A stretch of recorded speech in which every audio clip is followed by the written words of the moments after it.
Henrik Tjarnstom, CEO, and Patrick Kortman, Director of Corporate Development and Investor Relations. Growth and accelerated cost optimization remain in focus to drive further scalability. Henrik, how would you summarize the Q1 report?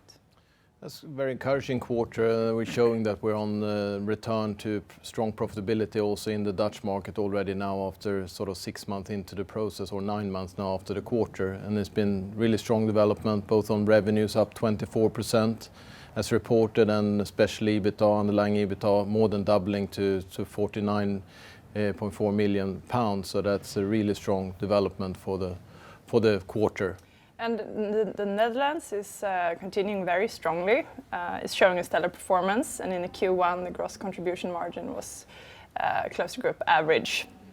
Patrick, it sounds like Kindred is well on track to becoming the #1 operator in this market in this year. Yeah, that's correct. We have obviously not seen any official numbers from the regulator yet, but we have reasons to believe that we are around 20% market share already, and which would be around the top 2 position in the market. But that said, we had 57.3 million in revenues during the quarter. That's 8% up sequentially. Actually, if you look at the daily average revenue, it was up 10% compared to the fourth quarter. And as you said, also with the gross contribution margin from the Netherlands at around group average, which showing a very strong profitability in a market where we have been live only now for 3 quarters. Yes. So yeah, very encouraging start. Absolutely, yeah. And there is also improved activity across other core markets in UK, for example, where the white paper is broadly expected shortly. Yeah. Now UK developed strongly, up 7%. I think that's better than most of our competitors have been able to show. Again, showing that the effects that we put in place, especially during the second half of the year, has been sort of well handled, and we are ready to see when the white paper comes, and what we, as far as we understand, the measures that we have taken is makes us fully compliant with the requirements as far as we understand. So, but we of course need to see the paper before we can know for sure. But really encouraging developments, and across both Unibet and 32Red's done really well. And if we take a look at the B2B arm, Relax Gaming, it's performing really well. What would you say are the factors behind this strong performance, Patrick? Yeah, so Relax is going from strength to strength, and we have seen now several quarters with sequential growth. And now if you compare Q1 this year versus Q1 last year, 89% up in total revenue, EBITDA up 200% year over year. So yeah, it's a fantastic development. The reasons for this, I think it's sevenfold, but it's obviously one is Relax has built for a long period of time, increased their distribution, added new operators to their portfolio at the same time as they have broadened their own portfolio of content. So with broader distribution, strong content that is selling, that's really driving the growth. And on top of that, they have expanded geographically, which is bringing also to the growth. And they expect also to expand into the US here during this year, which will provide growth for the quarters to come. And Relax is one of the 5 most significant value drivers for Kindred going forward. The other ones we have discussed are the core market growth and also market leadership in the Netherlands.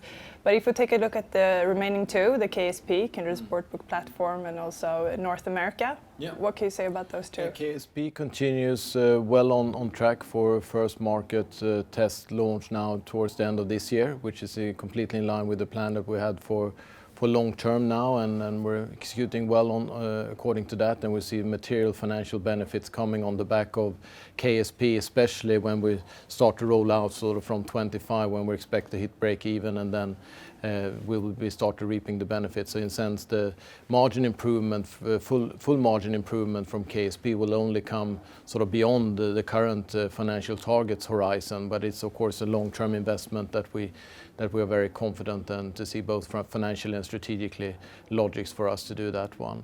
And North America, we also saw some very positive signs now in the quarter when we're growing revenue and at the same time controlling costs so that we are improving our return on marketing as well in the market and reducing our investment contribution significantly in North America now to just £5.5 million for the quarter, which is significantly down from the 8.5 negative we saw last year in Q1. So it's a really positive developments, and that's all pending our own platform rollout that we expect now to start from middle of May onwards. First with New Jersey middle of May, and then Pennsylvania as early as possible into the second half of this year. So really encouraging building stones that we put in place there to have a long-term also profitable business in North America. If you look at the financial targets for 2025 and also this year's guidance, EBITDA guidance, are you happy with the progress? Yeah, absolutely. Of course, we see some headwinds as well. As we said, we grew 24% as a group, but if you exclude Netherlands, we were growing 1% in revenues, and of course that's with good growth, as we said, in UK and Denmark, Sweden and Romania and other markets. But of course it's offsetting some of the headwinds we've experienced in Belgium and Norway, which is quite substantial for the quarter. So again, it's when we're working very hard now to return Belgium and Norway to growth over time, that will help, and that makes us confident that with these results for the first quarter, we're very confident about the 2023 guidance, and then also for the longer term outlook to the financial targets for 2025. So we remain very optimistic, as you say, based on these, especially 5 core value drivers that we're working very, very hard to maximize. Yeah, and this obviously shows the benefit of having a broad market portfolio, and I think very encouraging if you look at our regions, our 4 regions, all the 4 regions showed growth in this quarter. So I think that's a very strong sign for the future. Yes, so both Q1 has been strong, as you say, strong encouraging start to the year, and also if you look at the trading update, we also see encouraging development. So, I mean, we're up 38% on a daily average basis compared to the average for the full second quarter of last year. So, and excluding Netherlands, 10% increase. So it's a very strong underlying. Of course, it helped to some extent by the sportsbook margin, which is normal. At the same time, the casino margin was a couple of tenths of a percentage points lower, if anything, year on year. So it evens out over time, but it's a strong underlying activity on the back of the World Cup carried into Q1 and now into Q2 as well. Yeah. Thank you both very much for your time. This will be the concluding remark. Thanks. Thank you.